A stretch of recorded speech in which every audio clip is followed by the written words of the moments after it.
러시아 무인기와 전투기가 최근 북대서양 조약기구 나토 회원국의 영공을 잇따라 침범하면서 긴장감이 커지고 있습니다. 러시아가 나토의 공중 위협을 반복하는 이유와 배경 등을 국제 시사 매거진 파도의 김동규 편집장과 함께 월드이슈에서 자세히 알아보겠습니다. 지난 한 달 동안 러시아가 공중 위협한 나라가 어디죠? 네, 러시아 드론과 전투기가 침범한 곳은 폴란드, 루마니아, 에스토니아 등 나토 회원국 상공입니다. 화면 보실까요? 먼저 9월 10일 밤 폴란드 상공에 러시아 드론 20여 대가 침입하자 폴란드, 네덜란드 전투기가 출격해 여러 대를 격추했습니다. 사흘 뒤 루마니아엔 무장한 공격형 드론 한 대가 영공을 침범했습니다. 9월 19일엔 러시아 미그 31 전투기 3대가 10분 이상 에스토니아 영공을 침범했다가 이틀 이탈리아 전투기가 출격해 영공 밖으로 몰아내기도 했습니다. 덴마크의 공항 주변에도 미확인 드론이 나타나 항공기 이착륙이 한때 중단되기도 했습니다. 덴마크에서는 이번 주 유럽 정상회의가 2차례 예정되어 있습니다. 러시아는 자신들의 소행이라고 인정했나요? 공중에서 이런 침범 행위가 연이어 발생했지만 러시아 측은 그런 일이 없다며 일절 부인하고 있습니다. 러시아의 동맹인 벨라루스는 우크라이나 전투에 투입된 드론이 길을 잃고 날아온 것이라고 변명했습니다. 그런데 폴란드 영공을 침범한 20대가량의 드론들이 대부분 비무장인 것을 보면 우크라이나에서 길을 잃고 날아온 것이 아니라 러시아가 의도적으로 보낸 것으로 보입니다. 이번 도발은 러시아와 벨라루스가 폴란드 국경 근처에서 정례적으로 벌이는 지상훈련 자파드 2025와 거의 동시에 이루어졌다는 점에 주목해야 합니다. 러시아가 지상과 공중에서 동시에 긴장 상황을 만들고 있는 것입니다. 그렇다면 나토는 어떻게 대응했나요?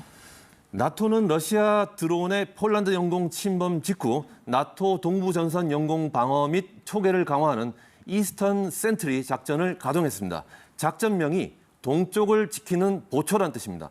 그리고 러시아 미그 전투기의 에스토니아청 영공 침범 뒤엔 23일 나토는 공식 성명을 통해 러시아에 직접 경고하면서 필요시 군사, 비군사적 수단을 동원해 방어할 것이다 라고 밝혔습니다. 에스토니아를 침공한 미국이 석대는 분명히 러시아 전투기였기 때문입니다. 나토 회원국들 사이에선 대응을 두고 이견이 좀 있었다던데요. 네, 그렇습니다. 폴란드, 라트비아, 리투아니아 같은 나라들은 격추해야 한다라면서 강경 대응을 불사해야 한다는 입장입니다. 반면 독일과 핀란드는 푸틴이 쳐놓은 에스컬레이션 트랩, 즉 상황을 악화시키려는 러시아의 계략에 빠지면 안 된다며 무력 사용을 자제하자는 입장입니다. 온건한 대응을 주장하는 측은 군사력을 다른 곳에 사용하다 보면 우크라이나를 도와주기 어려워진다는 논리도 제시하고 있습니다. 이렇게 나토 회원국들 사이에서도 대응책을 놓고 입장이 갈리고 있는 상황인데요. 러시아가 왜 이런 도발하는지 그 의도를 알기 어렵기 때문입니다. 이런 일이 반복되는 이유가 뭘까요? 아무래도 러시아가 의도한 바가 좀 있겠죠? 예, 이번 연쇄 도발은 러시아가 뭔가 계산에 따라 의도한 것으로 보는 것이 옳을 것 같습니다. 우연히 반복되면 우연이 아니기 때문입니다. 유럽의 정상회의가 2차례 열릴 예정인 덴마크에도 드론이 출몰했다는 것을 보면 뭔가 메시지가 있는 것 같습니다. 현재 러시아로서는 가장 중요한 것이 우크라이나와의 정전 협상입니다. 특히 유럽 국가들이 우크라이나에 군대를 주둔시키려 하고 있는데 러시아로서는 이 주둔을 막으려고 노력하고 있습니다. 이번 연쇄 도발은 유럽 국가들에게 러시아의 군사력이 언제든 당신들을 공격할 수 있다는 사실을 전하려 했던 것으로 분석됩니다. 그러니까 남의 나라인 우크라이나 신경 쓰지 말고 당신네 나라나 잘 챙기라는 메시지로 해석될 수 있는 것입니다. 하지만 이번 도발로 러시아의 의도가 효과를 거둘지 아니면 역효과가 날지는 지켜봐야 할 것 같습니다. 국제 시사 매거진 파도의 김동규 편집장과 함께했습니다. 잘 들었습니다.